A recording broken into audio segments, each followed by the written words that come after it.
I usually do my full reviews after 50 or 60 miles in a shoe, but in the case of the Puma Velocity Nitro 2, I have gone over 130 miles. Just kept running in it. But how good is the shoe? I'll give you the specs, talk about the build, the comfort, the performance, and its value in today's full review of the Puma Velocity Nitro 2.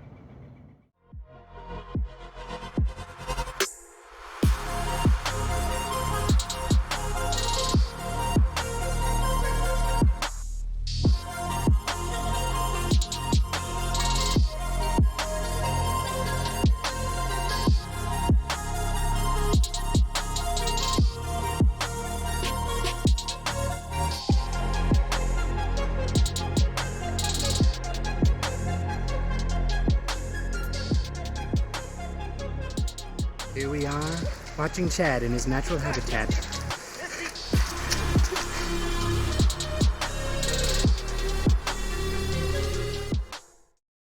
Thank you for being here with me today. If you're not already subscribed, please subscribe to the channel. Give the video a thumbs up if you found it useful, and comment down below. Let me know what your thoughts are on Puma as a running shoe brand in 2022. I should also mention that Puma sent me this pair of shoes for the purpose of review, but I am not getting paid or influenced to say anything. All thoughts, opinions, and experiences are truly my own. With that said, let's get on with the full review in the Puma Velocity Nitro 2.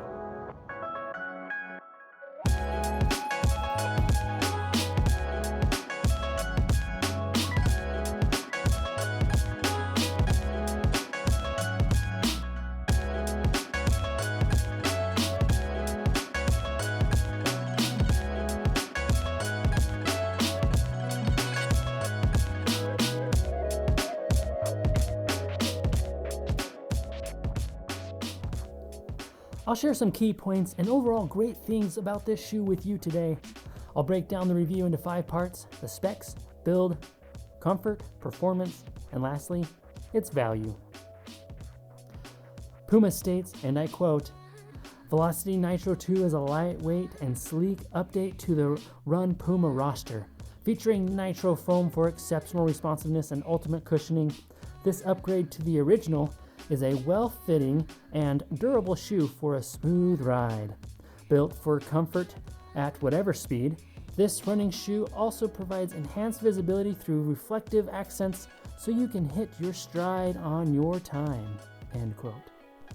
As for the specs, the Velocity Nitro 2 features an engineered mesh upper, nitro foam midsole for a responsive, cushioned ride, Puma Grip rubber outsole for traction and durability, gusseted tongue with soft laces for a comfortable and secure fit, TPU heel piece for added stability, reflective design elements, 33.5mm heel stack, 23.5mm forefoot stack, that includes the sock liner, for a 10mm drop, or 8mm without the sock liner.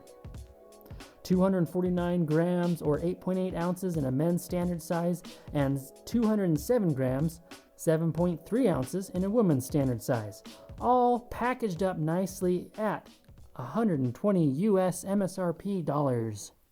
I'm giving the build a 10 out of 10. That's right, a perfect score. After more than 130 miles in the shoe, the Puma Grip outsole is showing little signs of wear. The midsole is still bouncy and responsive, and I don't see any signs of tear or wearing out or fatigue in the upper. Build quality appears to be top-notch, and I'm very happy with the material choices and how the whole package comes together. Comfort gets a 9 out of 10. All in all, the Velocity 2 is very comfortable. It's not a super plush shoe, but I don't feel that the upper needs more comfort either. I do wish that the midsole had a tad higher stack, but the combination of the dual foam feels good underfoot, particularly for those daily miles. Even long 20-mile runs feel good in this shoe. Looking at the upper more, I really like the padding around the ankle and heel. There's enough padding that my heel never slips. There is just enough support, but also flexibility around the ankle that my ankle feels secure, even when navigating sharp turns. The upper material is soft, somewhat breathable, and adapts well to your foot shape and movement. It's flexible but still provides a solid and comfortable lockdown.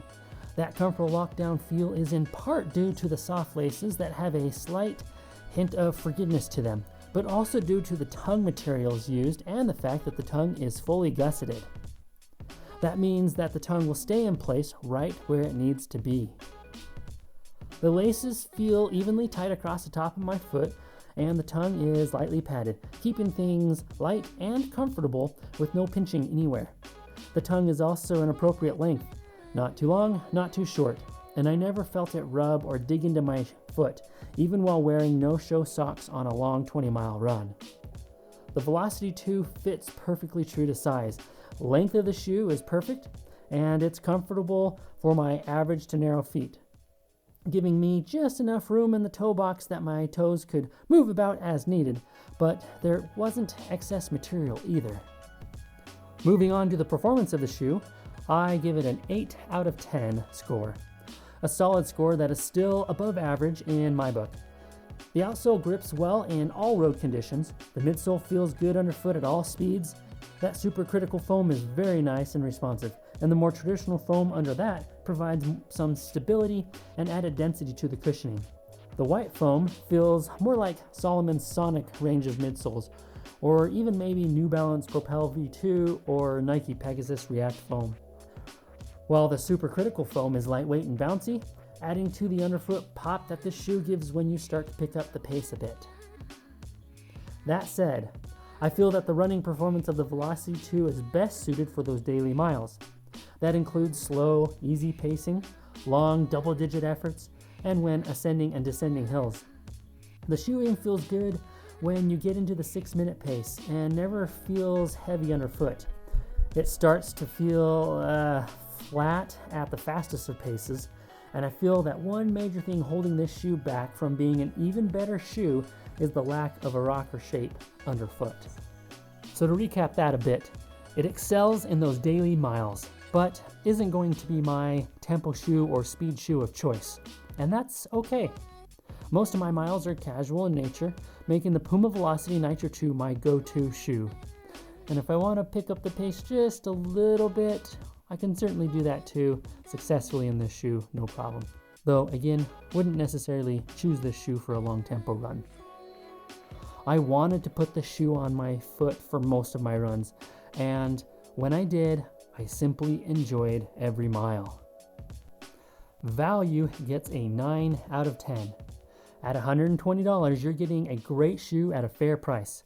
Other shoes to consider in this price range may include the Nike Pegasus 38, New Balance Propel V2 or V3, or even the Skechers Razor XS. But for me, the Puma Velocity NITRO 2 has a more comfortable upper than the 3 shoes just mentioned, and for those daily miles, is my shoe of choice right now. As you can tell, I really enjoyed the Puma Velocity NITRO 2 shoe. I just kept grabbing this shoe and enjoyed putting in the miles. I recommend this shoe. And there's a non-affiliate link to Puma's website if you want to check out this shoe more for yourself. Let me know if you have any questions about the Velocity 2, and don't forget to hit that like button and subscribe to the channel. I've got more review videos and running content lined up for you that you don't want to miss out, so please subscribe to the channel. Thank you all for being here with me today and for joining me on this full review of the Puma Velocity NITRO 2.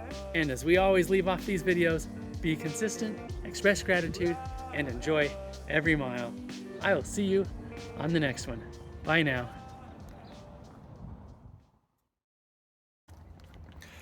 My wife was wondering who the heck I was just talking to. Well, behind the scenes, the trash can. That's who I was talking to. Well, no, not really. I was talking to you guys. All right. Bye now.